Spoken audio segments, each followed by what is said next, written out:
Olá, crianças do quarto ano, tudo bem com vocês? Eu espero que sim. Crianças, nós vamos dar continuidade às nossas aulas de história, a nossa terceira aula de história, do nosso livro 3. Nós vamos estudar, aprender mais sobre as expedições Entradas e Bandeiras, e vamos também fazer atividades, responder atividades que tem nessas páginas. Então, nós vamos hoje estudar a página 222 a 225, certo? Então, vamos iniciar aqui com esse texto falando das trilhas e caminhos, que foram percorridos, nas tropas e bandeiras, certo? Que são as expedições. E tudo surgiu a partir de que quando os portugueses chegaram aqui ao Brasil, certo? Vocês já viram na primeira e na segunda aula e agora vamos dar continuidade, tá bom? Então vamos lá?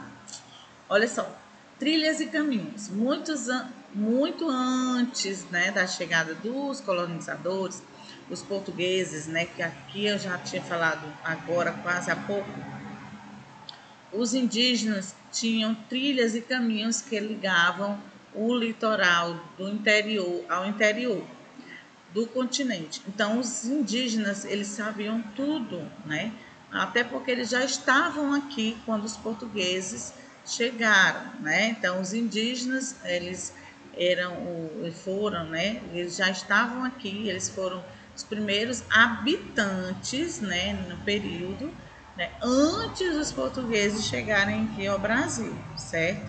Então, os indígenas, que a gente chama de nativo, porque eles já estavam aqui, eles conheciam tudo, do território e conheciam, os caminhos do litoral ao interior do continente, certo? Durante a época das bandeiras, esses caminhos também foram utilizados pelos exploradores, no caso os portugueses, tá? Então vamos conhecer alguns desses caminhos. Olha só. Então aqui nós temos o caminho do Pé-Abiru, É um dos mais conhecidos. Tinha mais de 3.000 quilômetros de extensão e cruzava quase todo o continente americano. Pesquisadores acreditam que esse caminho indígena ligava Cusco, capital do Império Inca, que hoje é uma cidade do Peru, ou ao litoral da capitania de São Vicente, que hoje é São Paulo. Atualmente, alguns trechos do caminho do Pé-Abiru, podem ser acessados no estado do Paraná. Aqui nós temos outro caminho, que eles fizeram. Aqui nós vamos ver o caminho dos jesuítas, ligava a região de Curitiba ao litoral paranaense, passando pela Serra do Mar. Atualmente a trilha está abandonada, olha só. E por último nós vamos ver aqui nessa página a calçada do Lorena. É um caminho que liga São Paulo a Santos, atravessando a Serra do Mar. Ela foi construída entre 1790 e 1792. Tinha 50 quilômetros de extensão e ainda pode ser visitada atualmente. Olha que lindo, gente? E agora, pessoal, crianças, nós vamos assistir um vídeo, tá? Esse vídeo, ele fala, sabe? Aqui tem o seguinte: você sabe como foi a ocupação do Brasil? Os jesuítas tiveram um importante papel nesse processo, E aqui nós vamos aprender mais, que eu vou soltar aqui, e vocês vão assistir bem direitinho, tá bom?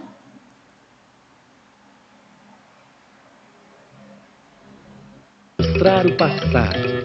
Imagine a vida, as pessoas, os sonhos de outras épocas. Imagine tudo isso como era há alguns séculos. 500 anos, o Brasil Colônia na TV. Episódio 5, a conquista da terra e da gente.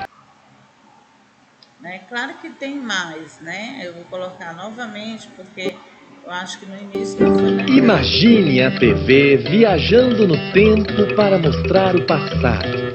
Imagine a vida, as pessoas, os sonhos de outras épocas. Imagine tudo isso como era há alguns séculos. 500 anos, o Brasil Colônia na TV.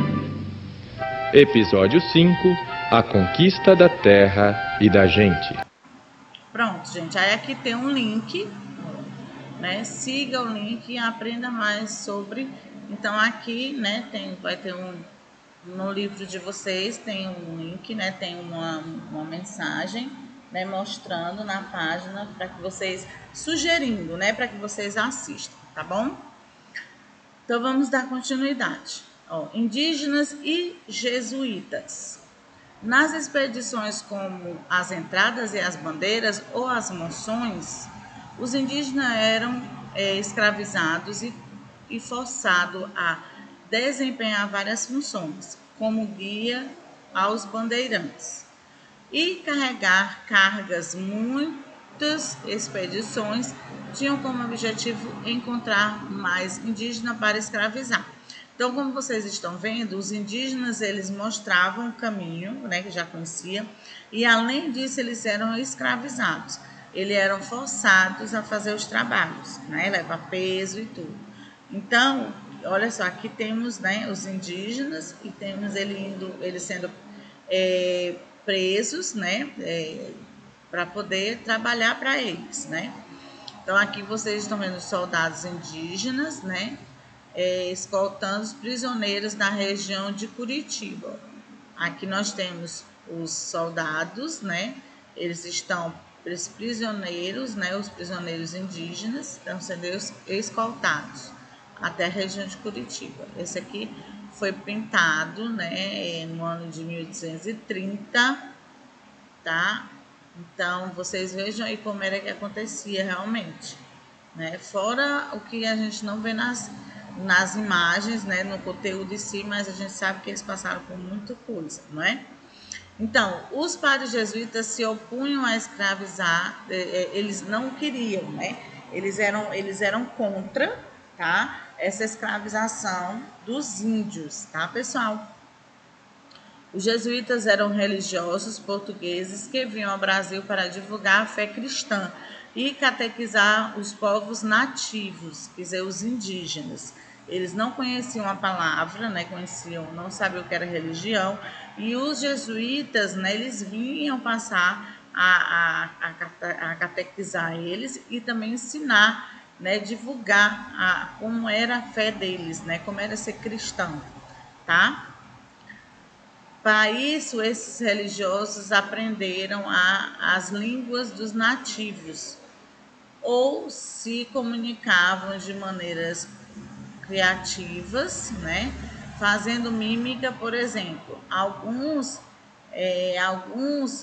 ensinavam peças de teatro para ensinar passagens da Bíblia aos indígenas, né? Então, muitos deles, né, eles faziam isso, eles aprendiam, né, a parte da Bíblia e treinavam e se apresentavam no teatro, né, para as pessoas que não sabiam, não conheciam a palavra.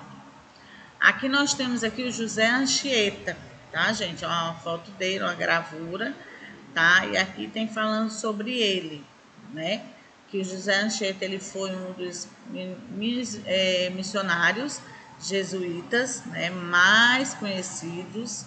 Ele escreveu muitas obras importantes, como peças teatrais, religiosas, cartas sobre a vida, né, no Brasil e a colonização da primeira, né, gramática da língua tupi.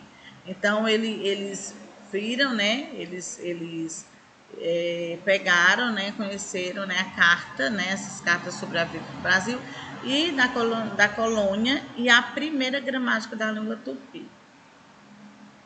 Nós temos a foto, né, do jesuíta, do padre José Anchieta, certo? E agora nós vamos ler a página 224, né? Trem da história. Muitos povoados foram construídos pelos indígenas. Os povoados fundados por esses religiosos eram chamados de missões ou de reduções. Um desses aldeamentos, quer dizer, as aldeias, tá, gente? Foi ordenado pelo religioso Antônio Sepp von Schegan. Leia a seguir como foi que ele organizou o povoado, né? Vamos lá. Não aprendi com nenhum arquiteto como se há de traçar um povoado, no centro de que, né, aliar a praça dominada pela igreja e a caça dos parácios, né? Caça do paroco, né? A ambos lados da igreja se elevam as casas dos indígenas, formando fileira bem ajustados.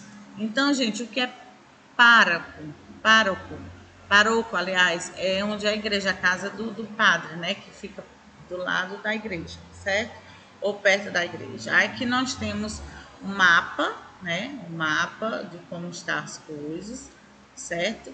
E agora nós vamos à página 225. Na página 225, né? Nós temos aqui um texto, um pequeno texto, e aí nós vamos responder, tá certo? Então vamos lá. Por muito tempo, os pesquisadores elogiaram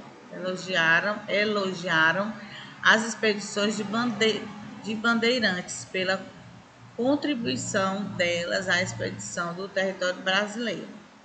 Atualmente, estudiosos têm uma opinião sobre os bandeirantes. Leia o trecho a seguir para entender melhor. Então, aqui, né, nós temos aqui o texto, né, que eu leio isso aqui, e agora temos umas questões que nós vamos escrever, tá? Eu já comecei a digitar e vocês continuam, certo? Então, vamos lá. O autor do texto considera os bandeirantes heróis? Por quê? Não. O autor aponta os efeitos negativos das populações, né? Aliás, das bandeiras, desculpa. Os efeitos negativos das bandeiras, como o extermínio e a escravização de milhares de indígenas.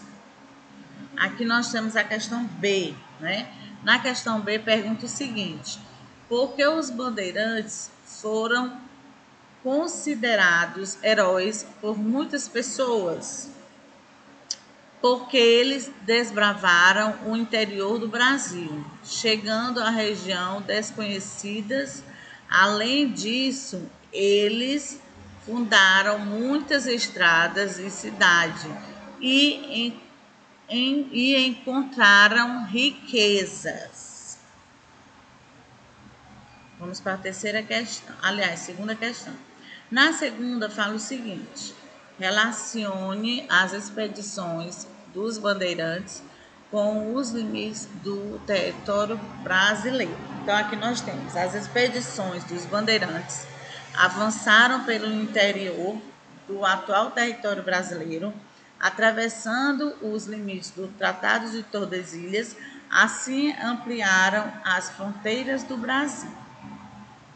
Certo, gente? Então, nós ficamos por aqui com a nossa aula de hoje, né? Falando sobre tropas e bandeiras, falando sobre as expedições, certo? Então, espero que vocês tenham compreendido, deu para entender bem o conteúdo, né? Então, vocês vão ler, vão estudar mais, vão fazer as atividades. Veja na agenda tudo que é postado, que é colocado, certo? façam as atividades, né? E fiquem com Deus até a próxima aula. Tchau, tchau.